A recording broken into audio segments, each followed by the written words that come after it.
Navigating through Twitter on your PC and coming across content that violates community guidelines can be concerning, but knowing how to report such content is crucial. Let's go through the steps of reporting a reply on a thread on Twitter from your PC. First, take a moment to locate the reply that you'd like to report. It's important to ensure you are reporting the correct content. Next, look for the More icon, often depicted as 3 dots, near the reply you wish to report. Click or tap on this icon to reveal a drop-down menu of options. From the options presented, select Report to indicate that you want to report this specific reply. Upon selecting Report, a new window will appear with various report options.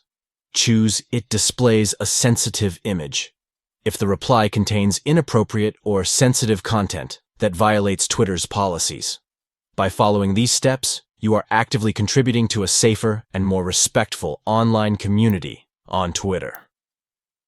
Reporting inappropriate content helps maintain a positive environment for all users. Remember, it's important to use the reporting feature responsibly and only for content that truly violates the platform's guidelines. Together, we can work towards a more positive online experience for everyone.